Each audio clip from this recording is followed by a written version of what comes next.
May 1st, 1945. A German soldier pressed his rifle against the back of a colonel's skull and pulled the trigger. Not an enemy soldier, his own colonel. The man who gave the order didn't flinch. He watched the body drop into the mud of a Czechoslovakian road, stepped over it, and kept walking west. Because west was the only direction that mattered now. West was the difference between going home and disappearing forever into the frozen hell that was swallowing everything to the east. His name was Hermann Busse. He was a general. And in the first week of May 1945, he was about to do something that no German commander had ever attempted in the entire 6 years of the Second World War. He was going to surrender an entire army. Not a regiment, not a division. An army. Hundreds of thousands of men. Their tanks, their artillery, their supply chains, their entire command structure, intact and moving. He was going to hand all of it to George S. Patton. And in doing so, he was going to save nearly 600,000 lives in a single decision made in a room that most history books mention only in footnotes. But here is what nobody tells you about that moment. The decision almost didn't happen. The window was less than 48 hours. The Soviet advance was closing at a rate that made every hour feel like a countdown to a massacre. And the man on the other side of the table, the man with the authority to say yes or no, was one of the most complicated, brilliant, and politically dangerous generals the United States Army had ever produced. What happened between those two men in that room changed the final shape of the war in Europe. And almost nobody has ever heard the full story. Don't forget to like, subscribe, and turn on notifications so you never miss our next video. Join us as we explore more stories, historical events, and inspiring moments from the past. Become part of our community today. To understand why Busse was willing to shoot his own officers to keep his column moving west, you have to understand what was happening on the Eastern Front in the spring of 1945. And to understand that, you have to forget everything you think you know about how wars end. Wars end badly. That is the only honest thing you can say about them. They end in confusion and violence and deals made in the dark. They end with men making choices that would have been unimaginable 12 months earlier. And the war in Europe in May 1945 was ending worse than almost anyone alive had ever seen a war end, because it was ending in a way that created two completely different endings, depending on which direction you were facing. If you were a German soldier in the West, facing the Americans or the British, surrender in the spring of 1945 was terrifying, but survivable. You laid down your weapons, you put your hands up, you got processed into a prisoner of war camp. You ate American rations that were better than anything you'd had in 3 years. And eventually, you went home. That was the deal. It wasn't comfortable, but it was a future. If you were a German soldier in the East, facing the Red Army, the calculus was entirely different. The Eastern Front had been fought with a brutality that the Western Front never approached. From the very beginning, from the first days of Operation Barbarossa in June 1941, the Eastern Front was a different kind of war. It was a war of ideology as much as territory. A war in which both sides had committed atrocities so systematic and so vast that the word atrocity barely captures what they were. German forces had participated in the murder of millions of Soviet civilians. Soviet soldiers had watched their country burn from the inside out, and by 1945, 4 years of that mutual savagery had produced a Red Army that was moving west with something beyond military purpose. It was moving with momentum and with memory. German soldiers who fell into Soviet hands in the final weeks of the war frequently did not survive. This was not propaganda, though the Nazi regime certainly used the fear for its own purposes. It was documented. It was witnessed. It was something that every German soldier, from private to field marshal, understood as a concrete reality, not an abstraction. The fear of falling into Soviet hands was not like the fear of dying in battle. It was more specific than that. It was the fear of what happened after you stopped fighting. And that fear was the single most powerful force shaping the behavior of every German unit in the East as the war collapsed around them. By the end of April 1945, the shape of the collapse was clear. Berlin was surrounded. Hitler was in a bunker beneath the burning city. The Reich that was supposed to last 1,000 years was ending in real time, in flames and rubble and the sound of Soviet artillery that never seemed to stop. Army Group Center, the massive German formation that had been holding the front in Czechoslovakia, was watching the walls close in from every direction simultaneously. From the east, the Soviet advance. From the west, the Americans. From the north, the collapse of everything else. The man commanding Army Group Center was Field Marshal Ferdinand Schörner. And if you wanted to find a single human being who embodied everything that had gone wrong with Germany over the previous 12 years, Schörner was your man. He was fanatically devoted to Hitler. He maintained discipline in his command through methods that his own officers found disturbing. Men were hanged for cowardice on his orders, with signs around their necks. Men were shot for retreating without authorization. He had been promoted to field marshal by Hitler personally in the final weeks of the war, which was not really a military honor. It was Hitler's way of marking the commanders he believed would fight to the last man, regardless of the military reality, regardless of what the situation actually demanded. Schörner would ultimately prove Hitler wrong in the most personal way possible. In the final hours, he would flee. He would abandon his command, board a plane, and try to escape. He would be captured anyway and spend years in Soviet captivity, which was the end that his particular combination of ideological fervor and personal cowardice produced. But in the days before that end, the men beneath Schörner were not waiting for him to lead them. They were making their own calculations. And one of those men had arrived at a conclusion that was both entirely rational and completely extraordinary. Hermann Busse was not a Nazi ideologue. He was a professional soldier in the way that the German military had produced professional soldiers for generations. He understood strategy. He understood logistics. He understood the difference between a situation that was difficult and the situation that was hopeless. And he had been staring at the second kind of situation long enough to accept what it required. He had grown up in a Germany that no longer existed. He had fought in a war that was now, in all but the final formal declaration, over. He commanded men who had families, who had survived 6 years of combat, who wanted to go home to whatever Germany was going to become after the wreckage was cleared.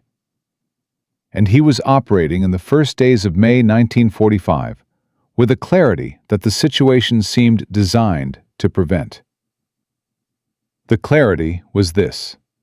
His forces were positioned in Czechoslovakia. The agreed Allied boundaries, hammered out at Yalta by Roosevelt and Churchill and Stalin in February, placed his forces squarely in the Soviet zone of operations. When the GK surrender came, his men were supposed to GK down their weapons and surrender to the Red Army. That was the deal the great powers had made. That was where the lines on the map put him. And Busse had decided that he was not going to do that. He was going to move his forces west. He was going to push through Czech territory, through whatever obstacles presented themselves, through whatever orders came down from a command structure that was already disintegrating. And he was going to reach the American lines. And when he got there, he was going to surrender to the UK States Army. Not a company, not a regiment, an army. his entire force. Hundreds of thousands of men, with their equipment intact, their command structure functioning, the supply trains still moving. He was going to bring all of it across to the American side. And he was going to do it in a window measured in hours, because the Soviet advance was moving fast, and the gap between his position and the American lines was closing with every hour that passed. The logistics of what he was proposing were staggering. Moving hundreds of thousands of men and their equipment across a landscape that was simultaneously a combat zone, a collapsing civilian society, and a Soviet killing ground required a level of operational control that most armies at full strength would struggle to maintain. Boussa's forces were not at full strength. They had been fighting continuously. They were tired and depleted, and moving through territory that was increasingly hostile as Czech resistance fighters, emboldened by the German collapse, began attacking German columns from the flanks. This is where the shooting started. Officers who refused to move, commanders who wanted to stay in place and wait for orders that were never coming, men who had decided that surrender to whoever reached them first was preferable to the chaos of a forced march west. Boussa did not have time for those arguments. He did not have time for hesitation. He shot the men who were going to get everyone else killed, and he kept the column moving. He sent emissaries ahead, men in vehicles, moving fast, with white flags and papers identifying themselves as representatives of a German general who wanted to negotiate a surrender of substantial forces. Those emissaries reached the forward positions of the 3rd United States Army. They reached Patton's headquarters, and Patton, sitting in his command post in the first days of May 1945, found himself looking at a piece of paper that described a situation that no military training, no field manual, no precedent from any previous war had ever prepared him to handle. Because what Boussa was proposing was not just a military surrender, it was a political act. It was a deliberate decision to violate the Allied agreements, to take men and materiel that had been allocated to the Soviet zone and move them across to the American side. It was a decision that cut directly across the arrangements that had been made at Yalta, arrangements that were not simply military conveniences, but were the foundations of what the post-war order was supposed to look like. And Patton knew it. He knew exactly what he was looking at. He had not survived 30 years in the American military without understanding where his authority ended and where it was not his decision to make. He picked up the phone. He called Bradley. Bradley called Eisenhower, and at the highest levels of Allied command, with the clock running and the Soviet advance closing from the east, the question was debated with an urgency that the normal pace of military bureaucracy was simply not designed to handle. Every hour of debate was an hour in which Boussa's column was either moving west or it wasn't. Every hour of debate was an hour in which the window between the German lines and the American lines was either still open or closing. The men moving through that window were alive or they weren't. And the decision being made in Eisenhower's headquarters was the difference between those two things. The answer that came back was a compromise. It was not a clean yes. It was not a clean no. It was the kind of answer that careful men in impossible situations produce when they are trying to satisfy obligations that are genuinely in conflict with each other. Patton was authorized to accept the surrender of German forces that reached the American lines. He was not authorized to actively facilitate their movement. He was not authorized to hold the lines open in ways that could be characterized as a deliberate policy of diverting German forces from the Soviet zone. The distinction was fine. It was almost meaninglessly fine. But it gave Patton the legal and political cover he needed. And George Patton was many things, but he was not a man who needed to be told twice when he had been given permission. He arranged the meeting. He sent word back through the emissaries. Boussa was coming through the American lines with his forces, and on the other side of those lines, George S. Patton was going to be waiting. What happened in that room, what those two men said to each other across a table in a forward American headquarters in the first days of May 1945, was one of the most extraordinary conversations of the entire war. And it was a conversation that nobody present ever forgot, because Patton said something to that German general that surprised every officer in the room. It was something that cut straight to the heart of what the moment actually was, and what it demanded from the men involved in it. But before we get to those words, you need to understand something about Patton himself, about what it cost him to say what he said, about what he actually believed about the Soviet Union, about the post-war world, and about whether the deal that had been made at Yalta was the right deal or a catastrophic mistake that was going to define the next 50 years of human history. Because Patton had opinions on all of those questions, strong ones he had expressed before in ways that had already gotten him in trouble. And in that room, sitting across from a German general who had just brought hundreds of thousands of men across to the American side, partly because that general shared some of those opinions, Patton had a choice to make. He could say what he thought, or he could say what needed to be said. In Part 2, we'll be in that room. We'll hear what Patton actually said. We'll see how Busa responded. And we'll find out what happened when nearly 600,000 German soldiers began moving through the American lines in the largest single surrender of the entire Western campaign, while the Soviets were sending urgent protests through every diplomatic channel available to them, demanding answers that nobody in the Allied command was in any hurry to provide. Hermann Busa had just moved nearly 600,000 men across a collapsing front in less than 48 hours. He had shot officers who refused to move. He had outrun a Soviet advance that was swallowing everything behind him. He had done the impossible.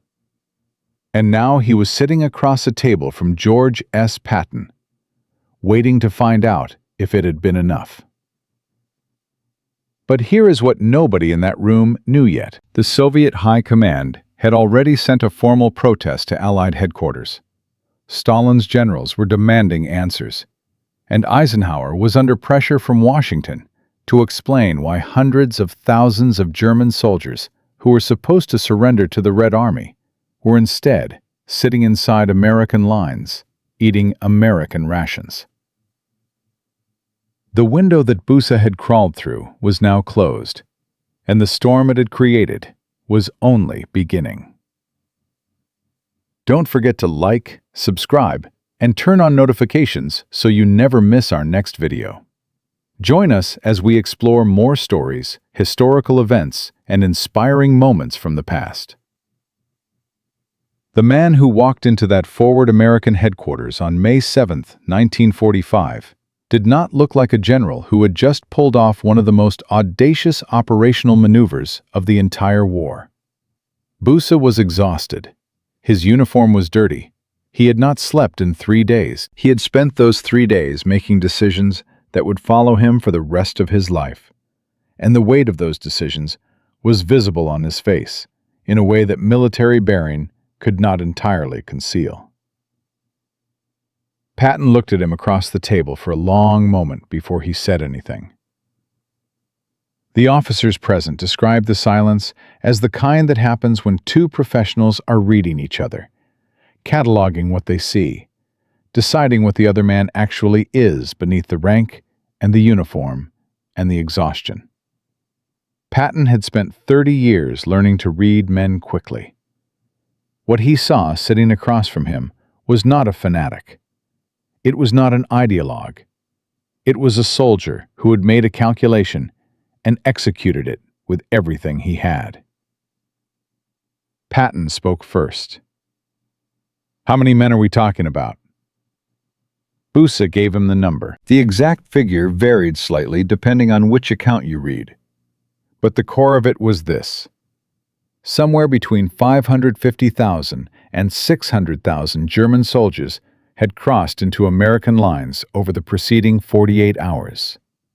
With their equipment, with their command structure, with their supply trains. An entire field army, intact, surrendering as a coherent formation. Patton did not react visibly to the number. He had learned, over 30 years, to not give away what he was thinking in rooms like this one. But the officers around him were less controlled. One of his staff officers later wrote that when Busa gave the number, there was an audible intake of breath from the American side of the table. Because the number was not a military statistic. It was a city.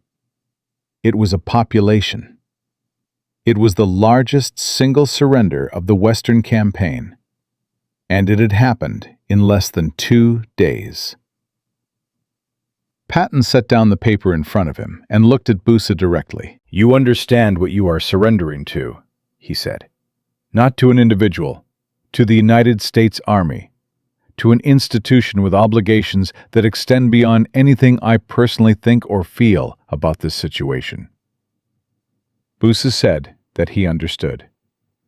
"And you understand that the men you have brought across are going to be processed as prisoners of war. Geneva Convention standards. Nothing more, nothing less. I am not in a position to offer you anything beyond that." Busa said that it was enough. Patton studied him for another moment.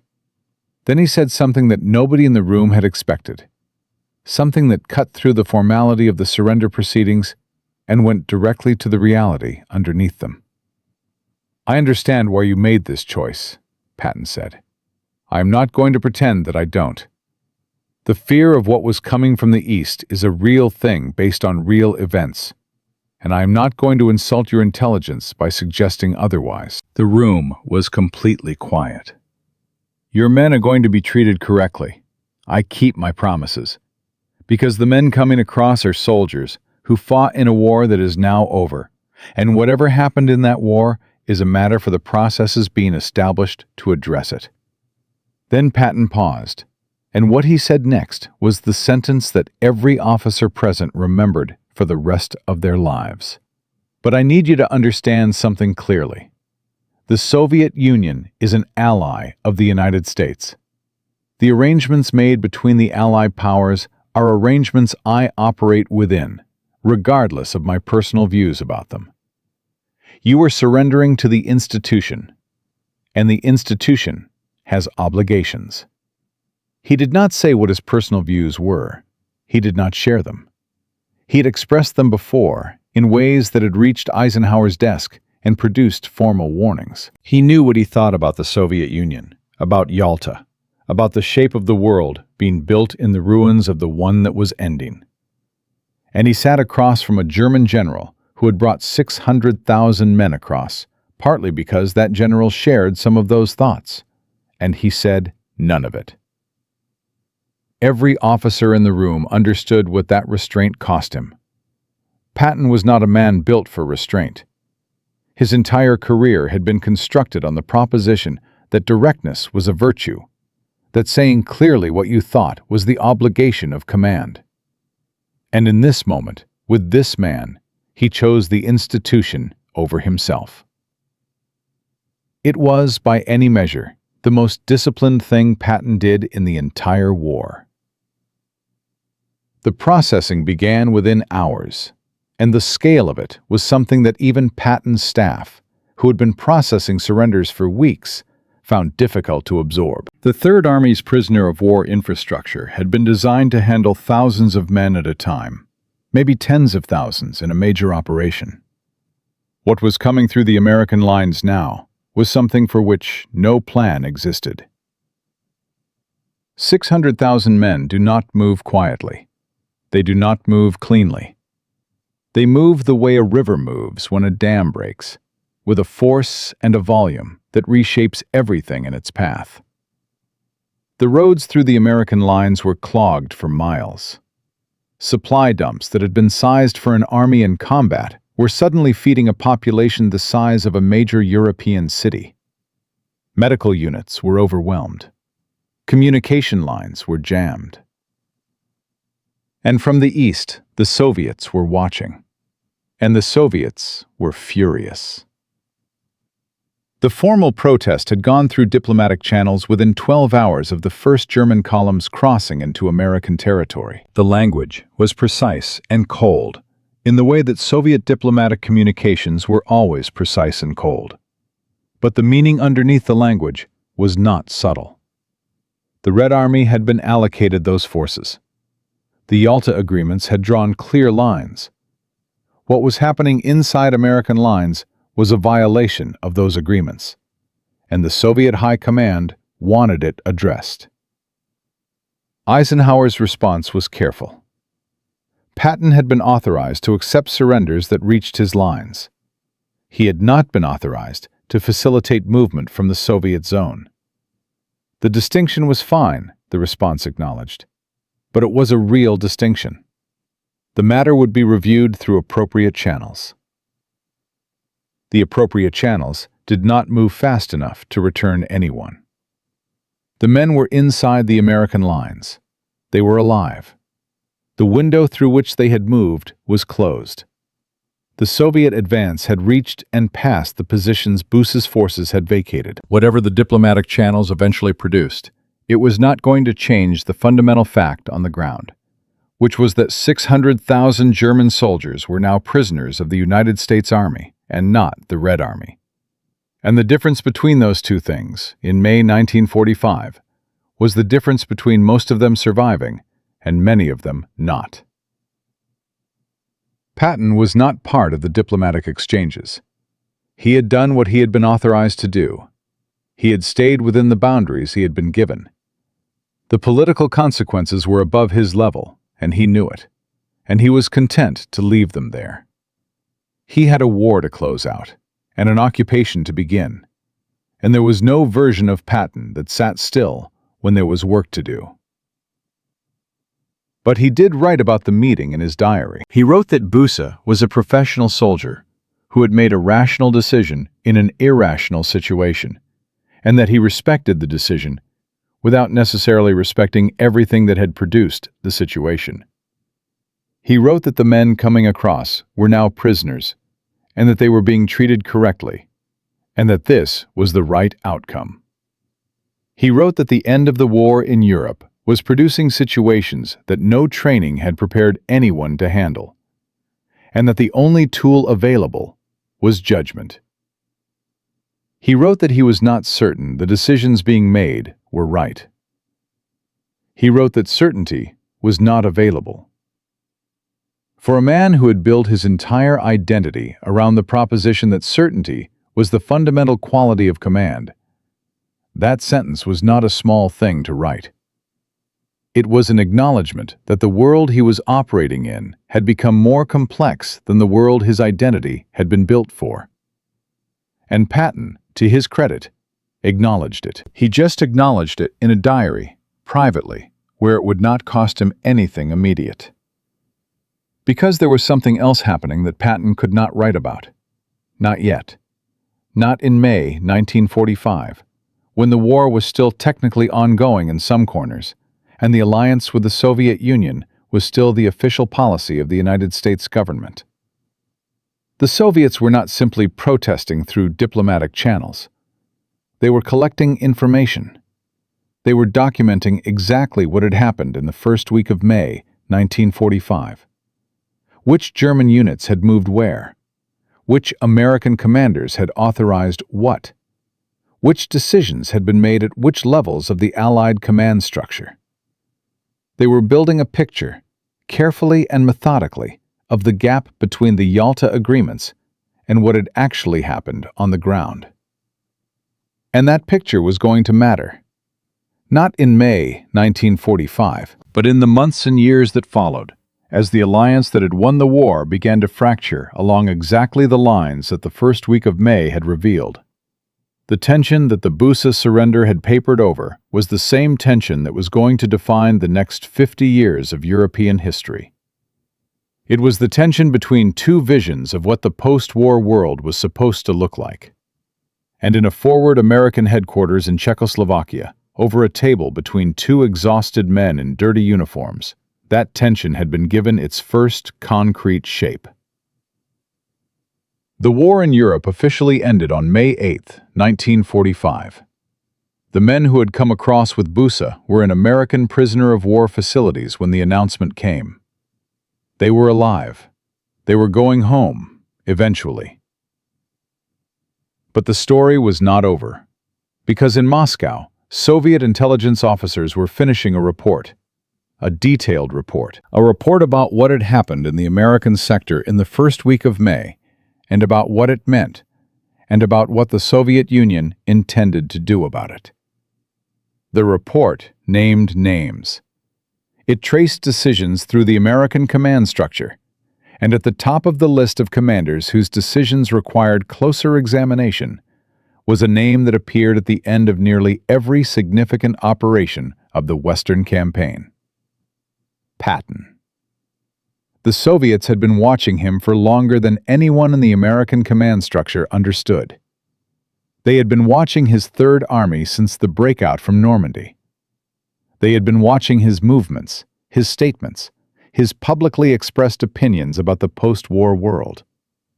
They had been watching the gap between what Patton said in official channels and what he said to his staff and his subordinates in less formal settings. And they had concluded something that was making its way, in the summer of 1945, through channels that connected Moscow to Washington in ways that were not always visible on the surface. They had concluded that Patton was not simply a military problem. He was a political one. In Part 3, we will follow that conclusion to its destination. We will find out what the Soviets actually demanded from the Americans in the months after the war ended. We will find out what Eisenhower knew and when he knew it and what he was willing to do about it.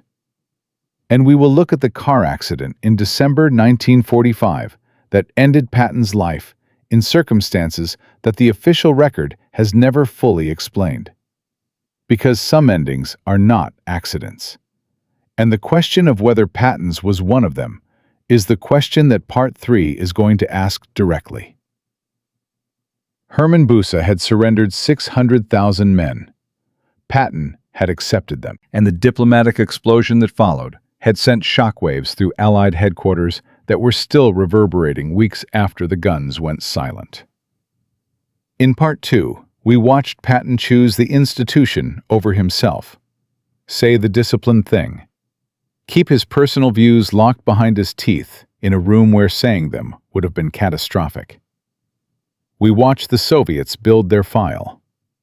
We watched the tension beneath the surface of the Allied victory begin to crack. And then we told you that in Moscow, Soviet intelligence had concluded something. That Patton was not simply a military problem. He was a political one. Here is what that conclusion cost him. By the summer of 1945, Soviet intelligence had documented 23 separate occasions on which Patton had made statements about the Soviet Union that deviated significantly from official American policy. Not in public, not in press conferences, in staff meetings, in private conversations, in the kind of informal settings where commanders say what they actually think. The Soviets had sources inside Allied headquarters. Not many, but enough. And what those sources had been reporting for months was a picture of a general who believed, with the certainty that defined everything about him, that the wrong war had just ended. Patton had said it in different ways to different people.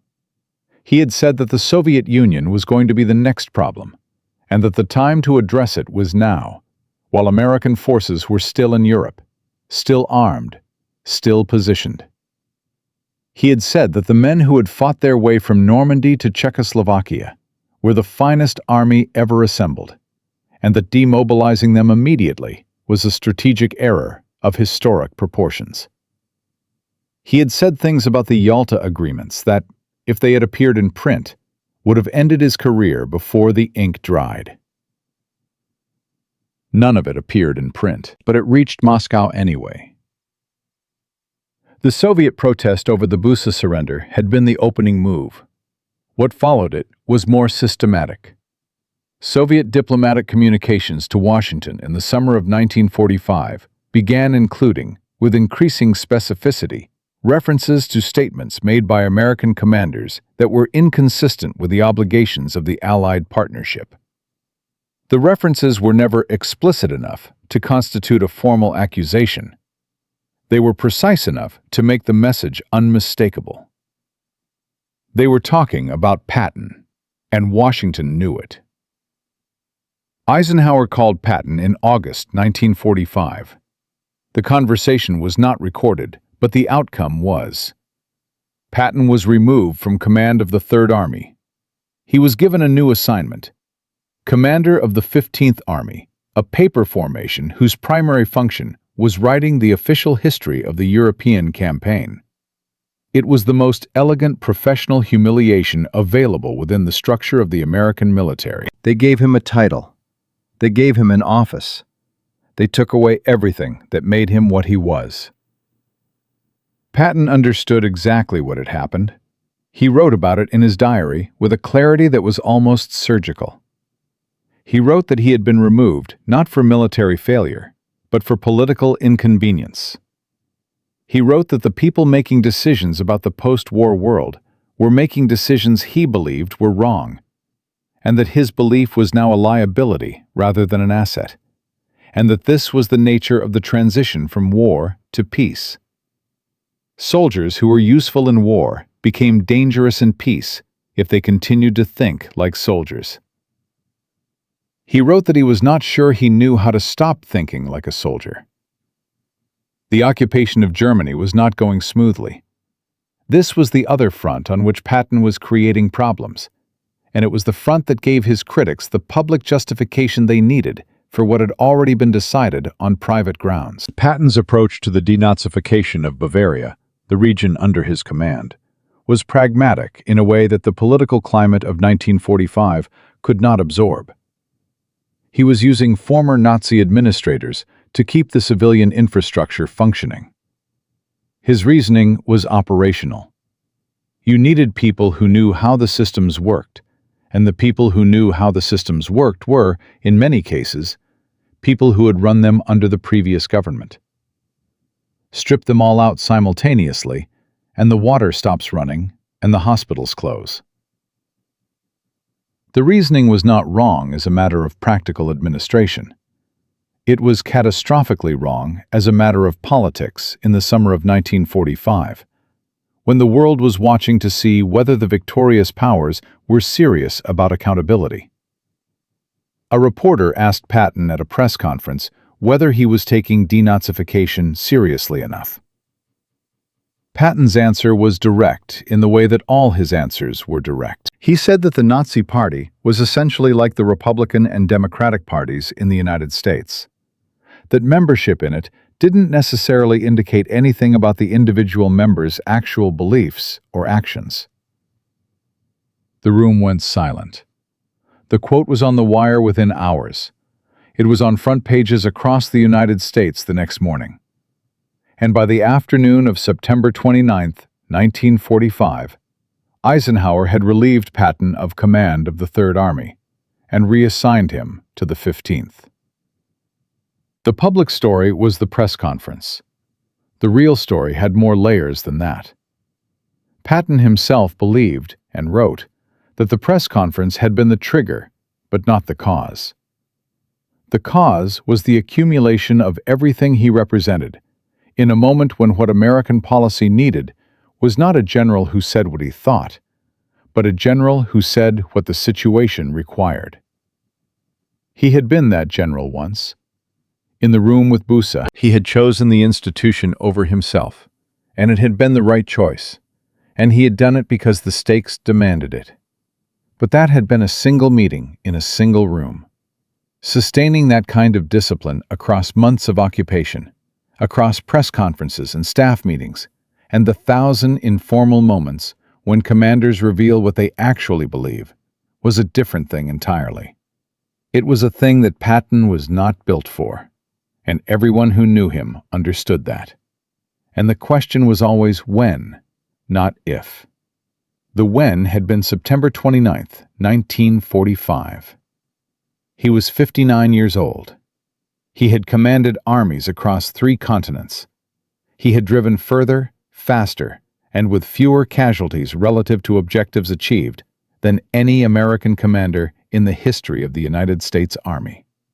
He had planned operations that military historians would study for generations. And he was sitting in an office in Bad Nauheim, Germany, in November 1945, writing the official history of a campaign that he had shaped with his own hands, while the men who had fought in it were going home and the world was reorganizing itself along lines he believed were catastrophically wrong.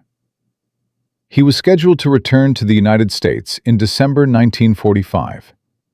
He had been offered positions, formal retirement ceremonies, the apparatus of honorable conclusion that the military provides its senior commanders.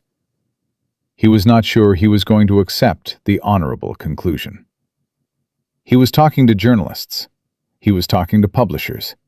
The things he wanted to say about the post-war world, about the Soviet Union, about Yalta, about the decisions being made in Washington that he believed were laying the foundation for the next war rather than preventing it, were things that had an audience. He knew it. His staff knew it. And the people who had been watching him for the reasons that Moscow had been watching him knew it. December 9th, 1945, a Sunday. Patton was being driven from Bad Nauheim to a pheasant hunt near Mannheim. The road was straight. The visibility was clear. The vehicle was moving at low speed through light traffic. A U.S. Army truck pulled out from a side road and struck the staff car.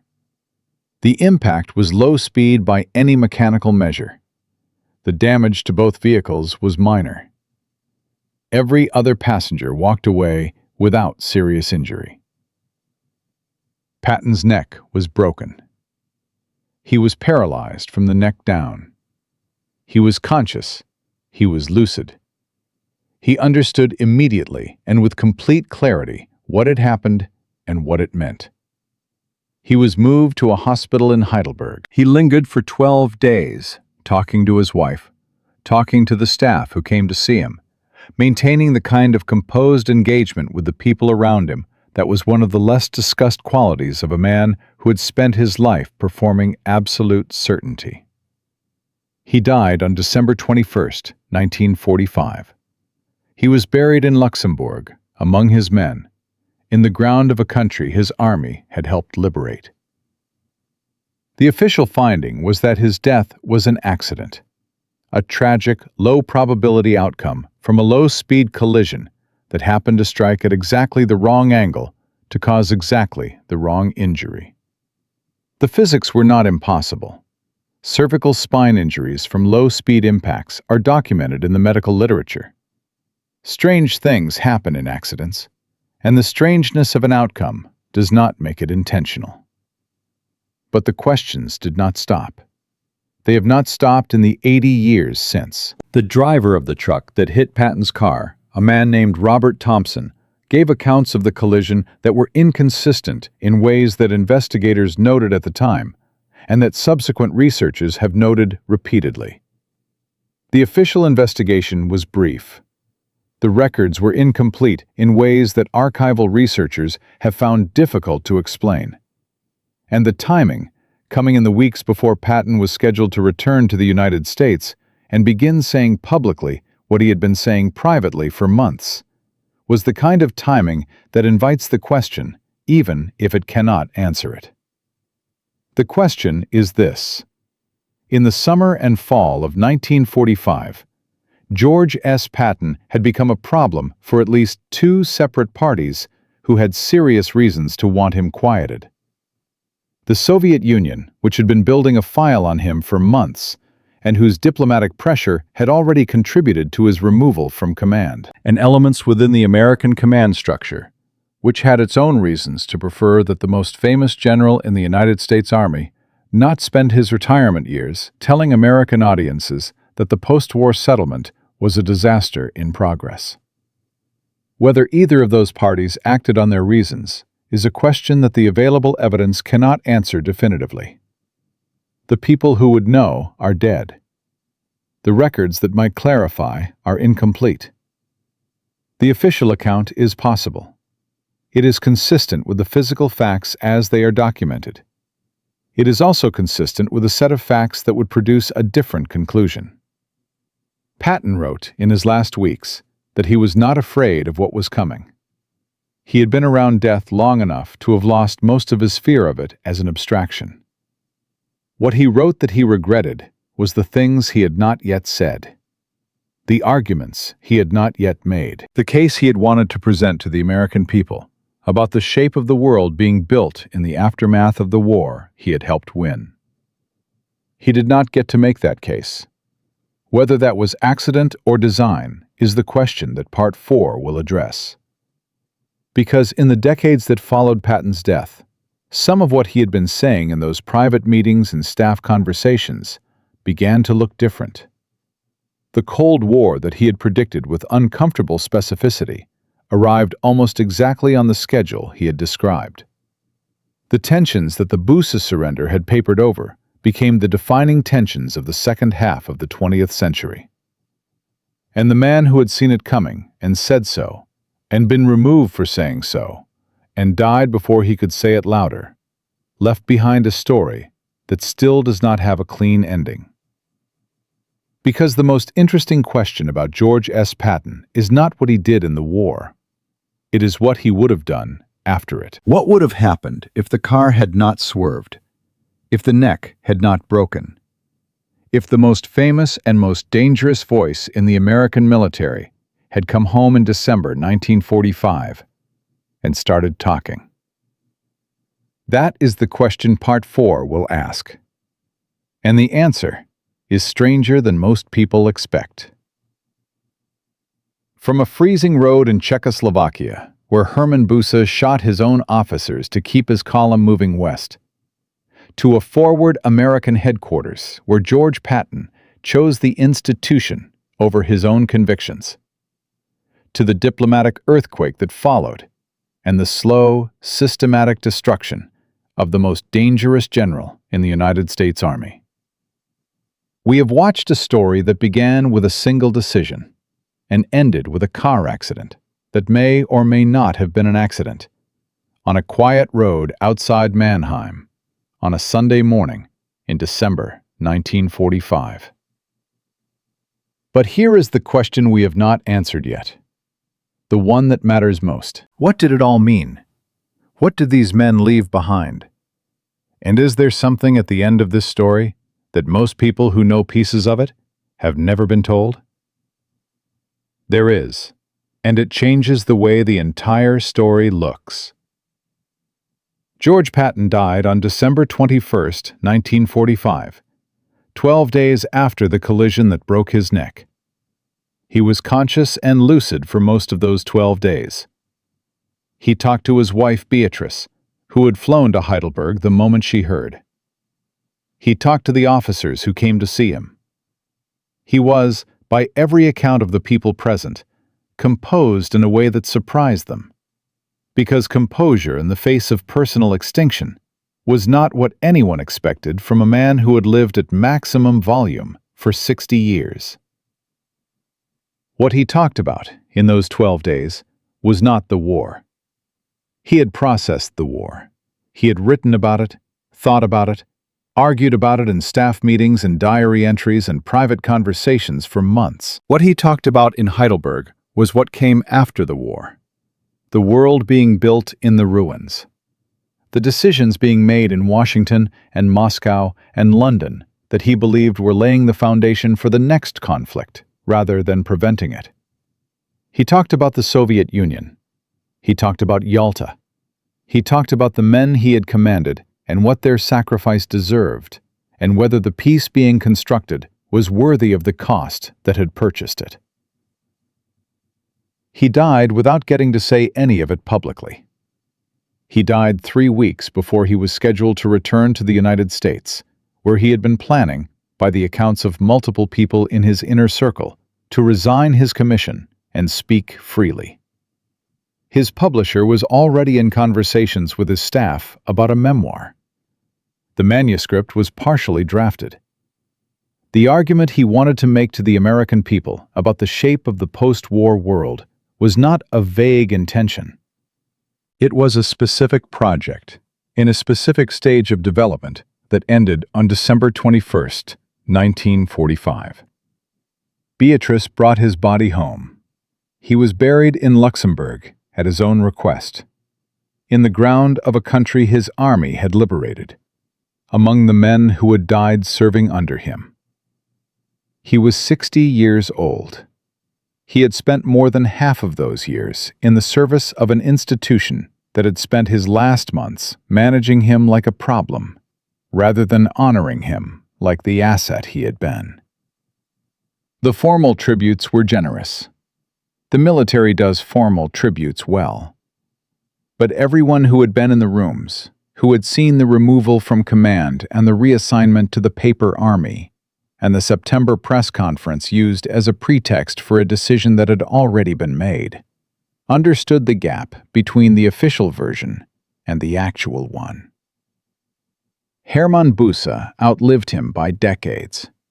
He survived the war crimes proceedings that followed. He had been charged in connection with his command in Norway earlier in the war, before Czechoslovakia, before the final days. He was convicted. He served his sentence. He was released.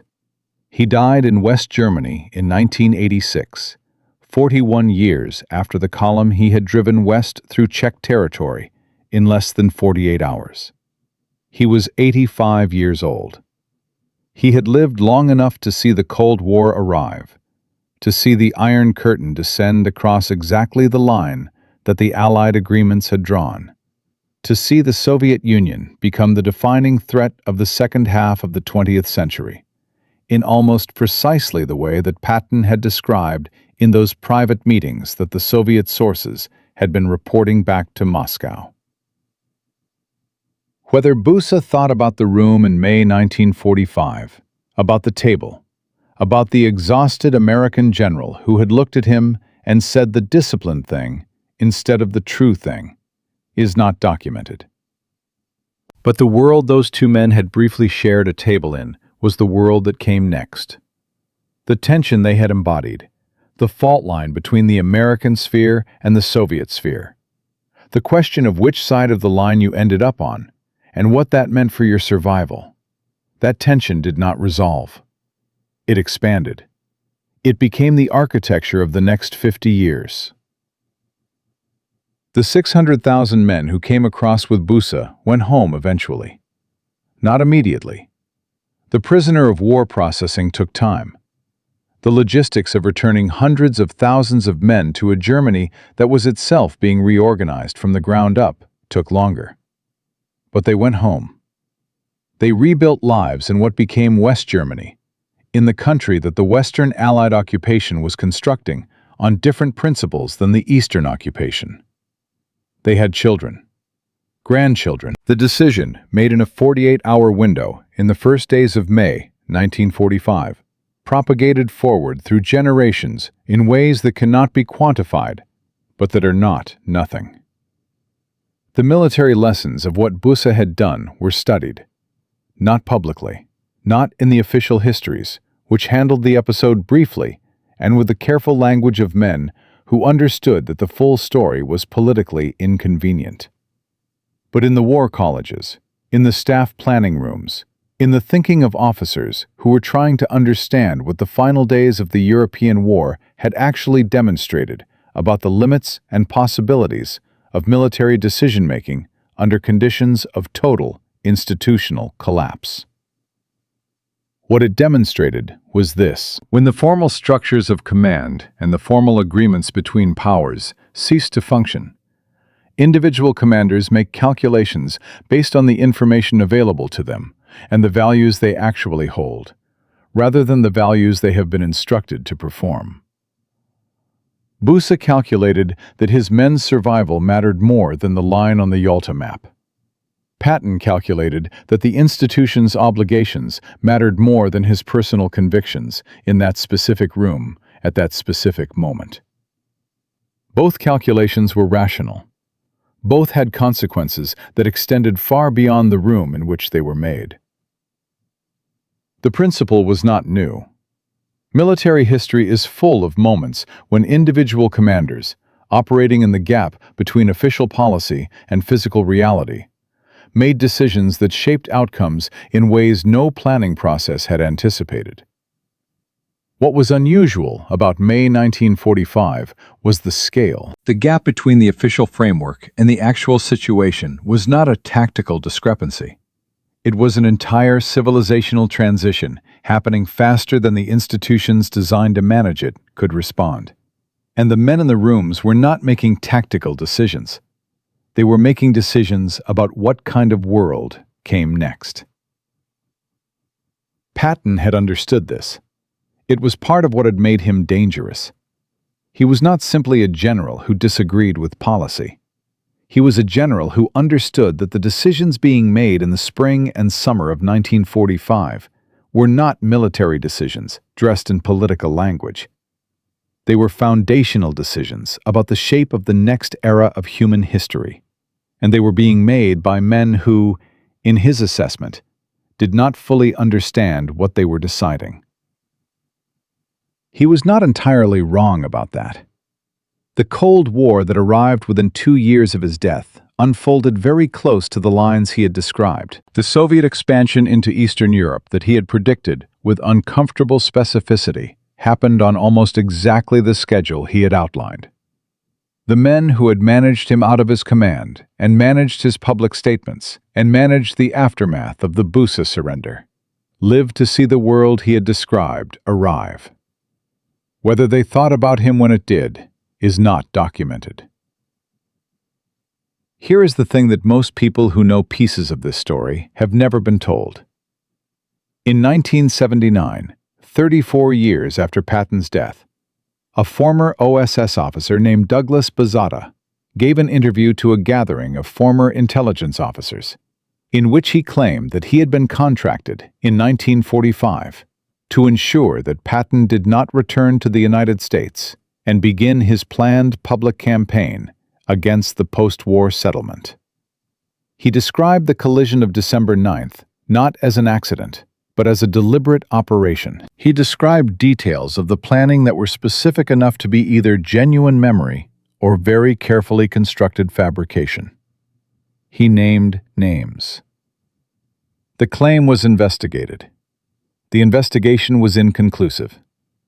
Bazata was a complicated figure whose credibility was legitimately contested. The physical evidence from the accident site was incomplete in ways that prevented definitive reconstruction. The official finding of accident was not overturned. But the files on Patton held by what had been Soviet intelligence, portions of which were declassified in the 1990s after the Soviet collapse, contained something that researchers were not expecting. They contained evidence that Soviet intelligence had been actively tracking Patton's movements and communications in the fall of 1945. They contained assessments of the threat he represented if he were to return to public life. They contained, in the clinical language of intelligence bureaucracies, a calculation of what his continued existence cost compared to what his absence would provide. The files do not contain an operational order. They do not contain proof of action. What they contain is proof of intent, clearly documented at the level of senior Soviet intelligence leadership in the weeks before December 9th, 1945.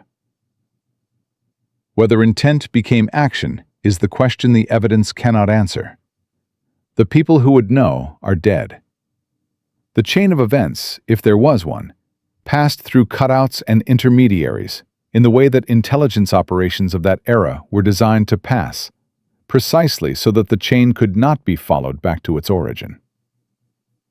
What we are left with is this: a man who had made himself politically dangerous to two separate powers, who was weeks away from returning to public life to say things that both of those powers had strong reasons to prevent him from saying, died in circumstances that remain genuinely unexplained 80 years later.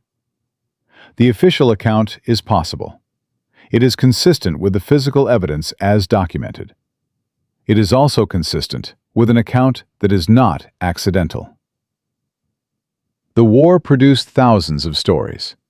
Most of them are about tactics and weapons and terrain and the logistics of moving armies across continental distances.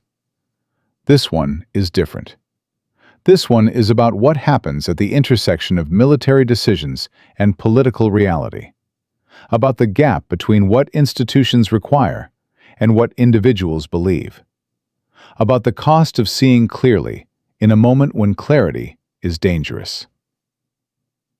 Patton saw clearly. He said so in his diary, in the letters he wrote to Beatrice, in the conversations his staff remembered and recorded. He saw the shape of what was coming. He understood what the decisions being made in 1945 were going to produce in 1947, and 1950, and 1962. He wanted to say it. He was prevented from saying it. And whether the prevention was institutional or operational, whether it came from the management decisions of his own chain of command, or from something darker and more deliberate, the result was the same. The most dangerous voice in the American military went silent in December 1945. The Cold War arrived in February 1947, when Truman went to Congress to ask for authority to contain Soviet expansion. It lasted 44 years. It consumed trillions of dollars and shaped the lives of billions of people, and came closer to nuclear exchange on at least 3 documented occasions than most people understood at the time. It ended in 1991 with the collapse of the Soviet Union, on a timeline and in a shape that no one in 1945 had fully anticipated. From a column of 600,000 men moving west through Czechoslovakia in 48 hours, to a table between 2 exhausted generals, to a car accident on a Sunday morning in December, the story of the end of the war in Europe contains almost everything that the decades that followed were made of. The fear of the wrong enemy, the tension between alliance and antagonism, the gap between what powerful men say in official settings and what they believe in the rooms where they think no one is writing it down. George Patton spent his entire life believing that the fundamental quality of command was certainty. He wrote in his diary, in his last weeks, that certainty was not available, that it was something he was going to have to live with. He did not live with it long. The men who came across with Busa lived, nearly 600,000 of them, who would otherwise have been in Soviet captivity in the spring of 1945, went home eventually to whatever came next. That is the number that matters, not the tactics, not the politics, not the questions that cannot be answered about a Sunday morning in December. 600,000 men went home. Because 2 soldiers, on opposite sides of a table at the end of a war, chose to do the hard thing instead of the easy thing. One of them died for it. The other lived long enough to see that the world he had fled toward was better than the one he had fled from. That is what courage looks like when it is not clean, when it does not come with a clear outcome or a guaranteed reward, or even the certainty that the decision was right. When it is just a man in a room, with everything on the table, choosing the thing that seems most true, and accepting whatever comes after. If you know a story like this one, a moment when someone chose the hard thing in a room that history almost forgot, tell us in the comments. These stories are everywhere in the record of that war. Most of them are still waiting to be told. Subscribe, and we will keep telling them. The greatest soldiers are not always the ones who won the most battles. Sometimes they are the ones who understood, better than anyone around them, the cost of the battles they were fighting, and said so, and paid for it. That was Patton. That was the room. That was May 1945.